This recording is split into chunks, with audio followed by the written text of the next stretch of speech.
అంబేద్కర్ ఇద్వా మహానగర్లో ఇల్లు కోల్పోయిన బాధితులకి నష్టపరిహారం ఇవ్వాలని ఐడియా ఇద్వా సంఘాల వ్యవస్థాపకుడు గొల్లమూడి రాజసుందరం బాబు విజ్ఞప్తి చేశారు. ఇద్వా మహానగర్ బాధితులతో కలిసి సోమవారం కలెక్టరేట్ పీజీఆర్ఎస్ లో అధికారులకు వినతి పత్రం సమర్పించిన క్రమంలో రాజసుందరం బాబు మాట్లాడారు. పులిపాక హైస్కూల్ ఉపాధ్యాయురాలిపై అక్రమ సస్పెన్షన్ ఎత్తివేయాలని కోరారు. అదేవిధంగా ప్రభుత్వ బాలికల జూనియర్ కళాశాలకు చెందిన ఆదియ్య విషయంలో ప్రభుత్వ ఉత్తర్వుల ప్రకారం ఉన్నత స్థాయి విచారణ జరపాలని విజ్ఞప్తి చేశారు.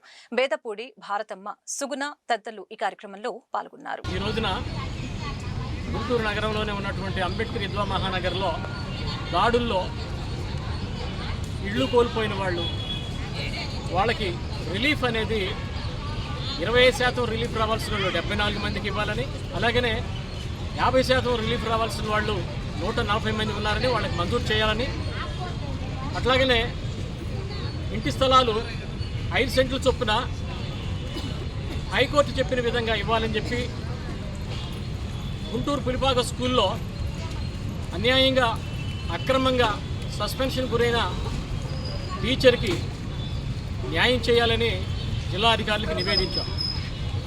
అంతేకాకుండా ఈ రోజున Guntur government junior college for girls అక్కడ కూడా యూడీసీగా పనిచేస్తున్న ఆదియ్య అనే ఒక ఉద్యోగిని కులం పేరున హెరాస్ చేస్తున్న క్రమంలో ఆ విషయం కూడా చెప్పాము. జిల్లా అధికారులు స్పందించి సంబంధించిన అధికారులకి ఆదేశాలు జారీ చేశారు. ఈ విధంగా ఎస్సీలకి చాలా అన్యాయాలు జరుగుతున్నాయి. వీటన్నింటినీ అరికట్టాలని చెప్పి మేము ప్రభుత్వానికి నివేదిస్తున్నాం.